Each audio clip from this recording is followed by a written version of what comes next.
2003, un rappeur alors inconnu du grand public fait exploser tous les compteurs avec un album qui deviendra un classique du rap, Get Rich or Die Tryin'. Cet homme, c'est Curtis Jackson, alias 50 Cent. En quelques années, il va passer de la rue à plusieurs dizaines de millions de dollars, du gangsta rap à l'industrie de la télévision, en réalisant certains des meilleurs deals de l'histoire du hip-hop. Il va prouver qu'au final, le business, c'est qu'une question de vision, d'adaptation et de domination. Aujourd'hui, je vais te raconter comment 50 Cent est devenu bien plus qu'un rappeur, mais bien un businessman redoutable, un stratège et un véritable empire à lui tout seul. Alors la vie du jeune Curtis commence avec une enfance difficile dans le Queens, un quartier de New York. Sa mère, dealer de drogue, descend dans un incendie criminel assez douteux à l'âge de 8 ans. Suite à ce tragique accident, il part vivre chez sa grand-mère, mais le jeune Curtis sera plutôt livré à lui-même faute de moyens. Et les premiers pas de Curtis dans le monde du business se font à un très jeune âge. Et ce, bien avant qu'il se fasse connaître du grand public, grâce au succès de sa musique. En effet, il va suivre le même chemin que sa mère et à l'âge de 12 ans, il vend déjà de la drogue pour survivre et financer son petit train de vie. En parallèle, il commence à rapper et se fait un nom dans la scène underground en apparaissant sur quelques mixtapes. En 2000, il enregistre un morceau explosif, How to Rob, où il se moque notamment de toutes les stars du rap, et il va se faire quelques ennemis dans le game, mais surtout une énorme publicité. Quelques semaines plus tard, il y a un règlement de compte,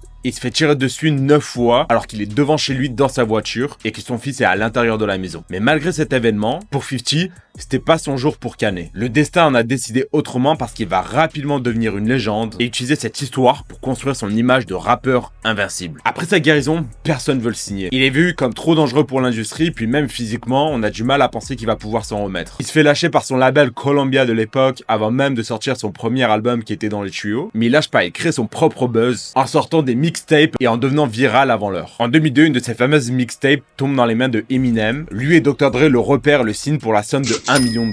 Et en 2003, il sort finalement son album célèbre Get Rich or Die Tryin', un succès immédiat avec 872 000 ventes en une semaine. Son single In the Club devient un hymne mondial et en très peu de temps, 50 Cent passe de dealer de rue au patron du rap game américain. Son succès est planétaire. Bon les gars, pour que vous compreniez bien le contexte, et notamment pour les plus jeunes d'entre vous, dans les années 2000, 50 Cent, c'est tout simplement la plus grosse tête d'affiche du rap US. Son succès mainstream est planétaire. Il est absolument de partout, à la radio, à la télé, dans les magazines. C'est simple, on n'a tout simplement jamais revu un tel raz-de-marée depuis. À l'époque, c'était démentiel. Et très vite, 50 va s'enrichir parce qu'en 2002 et 2003, il aurait touché ainsi 50 millions de dollars après impôt, très peu de temps seulement après avoir pété. Et je vais t'expliquer comment. Déjà, faut recontextualiser. Parce que l'industrie de la musique dans ces années-là, c'est très différent d'aujourd'hui. C'était juste avant la crise du disque, avant le streaming, et quand un artiste pétait et qui vendait comme 50 l'a fait, il touchait énormément d'argent. Ce qui va d'ailleurs amener 50 à ne faire quasi aucune tournée dans sa carrière, étant rapidement très à l'aise financièrement, mais ça, je vais y revenir plus tard. Parce qu'au total, 50, c'est plus de 30 millions d'albums vendus au courant de sa carrière, et ce succès financier va notamment passer par la création du label G-Unit et la signature d'un partenariat avec Reebok dès 2003 pour une première collab de sneakers. Il va toucher pour cette collab seulement 20 millions de dollars. Ça peut paraître beaucoup, mais c'est bien parce qu'à ce moment, tout ce que va toucher 50 se transforme en or. Parce que Reebok vendra 4 millions d'exemplaires de cette paire-là, générant 320 millions de dollars de ventes. Par la suite, 50 va lancer sa propre marque de vêtements G-Unit qui va rapporter un autre 50 millions de dollars. Les années suivantes, il va aussi monter en parallèle une maison d'édition où il sortira plusieurs livres, notamment son mémoire From Pieces to Weight qui sera un best-seller avec quasi 100 000 exemplaires vendus. Le jeu vidéo à son effigie Bulletproof, sorti sur PS2, bien que ce soit quand même un peu un navet selon les critiques, va se vendre par palette, un vrai carton. On parle de 2,5 millions de copies vendues, soit 125 millions de dollars de recettes à peu près, sur lesquelles 50 dans ces années-là a sûrement dû toucher de gros royalties, car, encore une fois, la marque 50 vaut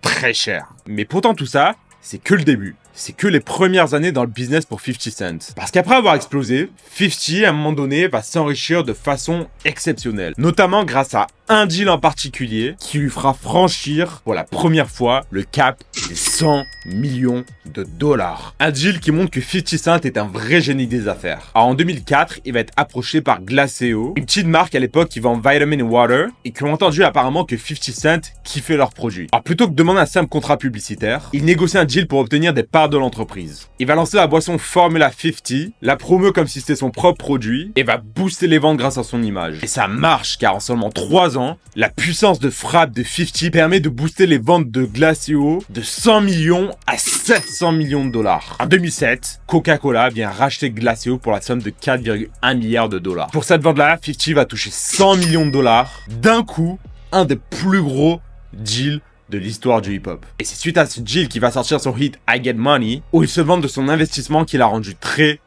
riche. I took quarter water, sold it in bottles for $2. Coca-Cola came and bought it for billions. What the fuck? C'est exactement de ça dont il parle. Ce deal qui l'a rendu méga riche. Bref, les années qui suivent, 50 se focus sur la musique, mais à partir des années 2010, le rap commence à moins rapporter et lui, il va complètement s'adapter à cette tendance. Après avoir apparu dans quelques films dans les années 2000, notamment son biopic Get Rich or Die Tryin', il voit vraiment que la télévision est en plein essor et que Netflix commence à tout révolutionner. Alors au début des années 2010, il fonde ses studios de cinéma G-Unit et Chilla Vision. Il investit dans le cinéma et les séries et crée notamment la série Power sur Stars, où il joue un rôle et est aussi un producteur exécutif. Power devient un énorme succès planétaire avec 6 saisons. En très peu de temps, il arrive à se faire une place dans l'industrie du divertissement. Aujourd'hui, 50 Cent est un acteur majeur de l'industrie télévisuelle avec des millions qui tombent chaque année en royalties. Il a su anticiper le changement et se positionner avant tout le monde dans un marché en pleine expansion. En 2021, il lance sa série BMF en tant que producteur et la 3e saison pour son lancement attire plus de 5 millions de téléspectateurs. Et durant ces mêmes années, les business de 50 connaissent un très bon essor. 50 Cent est un vrai entrepreneur. Et encore une fois, son image vaut énormément d'argent. D'ailleurs, en 2009, il va poursuivre Taco Bell pour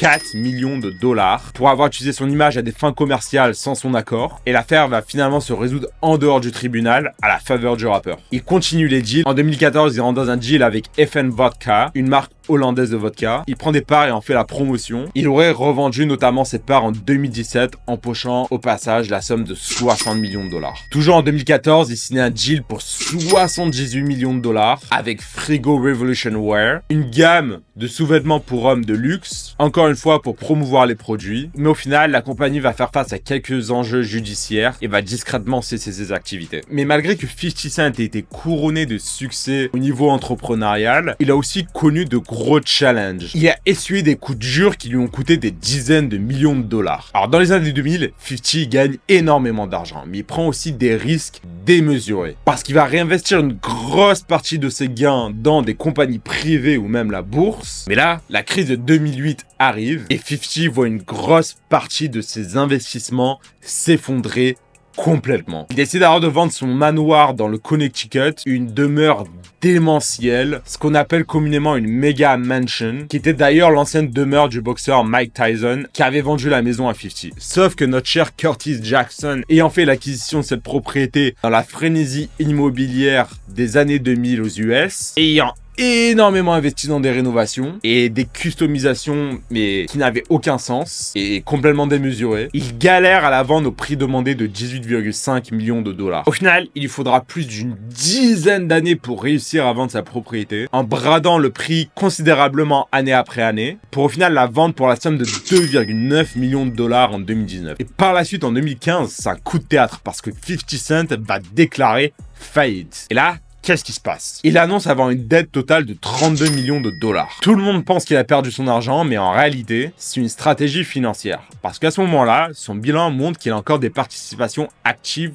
dans 32 sociétés. Sauf que il doit payer 5 millions de dollars à une ex de Rick Ross pour la sextape qu'il a leakée sur son site internet. Il décide de lancer sa gamme de casques audio en 2011 en s'associant avec la compagnie Slick Audio. Au final, le deal tourne au fiasco et il décide de lancer les casques de son côté, du nom de Street by 50. Mais à ce moment-là, le marché est déjà saturé, notamment avec une grosse compétition de Beats by Dr. Dre qui font un carton sur le marché. Et au final, les ventes décolleront jamais réellement. Ce business raté va même lui coûter énormément d'argent parce qu'il va se faire poursuivre à hauteur de 17 millions de dollars par son ancien associé de Slick Audio, qui l'accuse de lui avoir volé le design après la rupture de leur partenariat. Dans sa procédure de faillite, Curtis Jackson déclare que l'entretien de son manoir dans le Connecticut lui coûte 72 000 $ par mois, dont 5 000 $ juste en frais de jardinage. Il déclare gagner 185 000 $ par mois, notamment grâce aux royalties et les intérêts sur ses investissements. Mais selon moi, c'est très probable que ce montant ait été largement sous-estimé, le but étant de prouver qu'il n'avait pas assez de ressources financières pour faire face à ses obligations et à toutes ses dettes. Alors, au lieu de sortir de l'argent de sa poche, il dépose le bilan pour restructurer sa dette. Et grâce à cette manœuvre financière,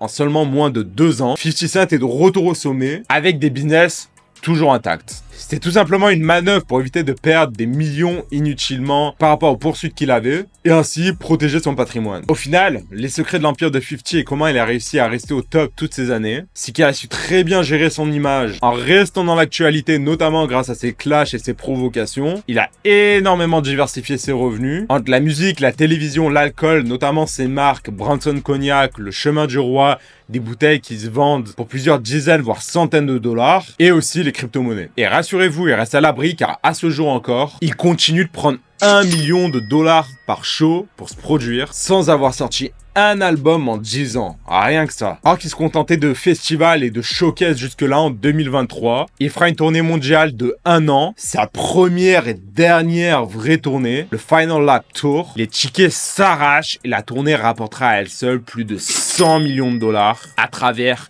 83 shows. Une vraie prouesse pour 50 Cent qui aura 50 ans cette année. Aujourd'hui, la fortune de 50 Cent est un peu difficile à évaluer. Elle a énormément fluctué au cours des dernières années en de très bons deals et erreurs business qui lui ont coûté cher. Mais selon ses derniers commentaires, selon 50 Cent, il n'est pas encore pressé de devenir milliardaire parce qu'il considère qu'au stade où il est déjà, ça impacterait pas plus sa qualité de vie, ce qui nous indique qu'il vaudrait facilement à ce jour déjà plusieurs centaines de millions de dollars. En conclusion, mon pote, 50 Cent, c'est pas juste un artiste. Et au-delà de s'enrichir, il a complètement maîtrisé l'art du hustle. À chaque étape, il a su s'adapter, innover, rebondir, peu importe les obstacles auxquels il a fait face. De la rue au deal à 100 millions de dollars, il a prouvé que la richesse vient pas juste du talent, mais d'une vision stratégique et d'un esprit prêt à tout conquérir. Comme beaucoup, il a encore prouvé que le rap n'est pas juste un business comme un autre, et ce qui fait succès n'est pas juste l'artiste, mais bien l'entrepreneur. Bon mon pote, j'espère qu'encore une fois t'as kiffé cette vidéo. Si c'est le cas, je t'invite à mettre un pouce bleu, t'abonner à la chaîne si c'est pas encore fait. Je t'invite à cliquer ici pour voir ma dernière vidéo où on plonge dans le portefeuille de Kanye West. Mes réseaux sociaux sont dans la description, je t'invite à me suivre. J'ai très hâte de te retrouver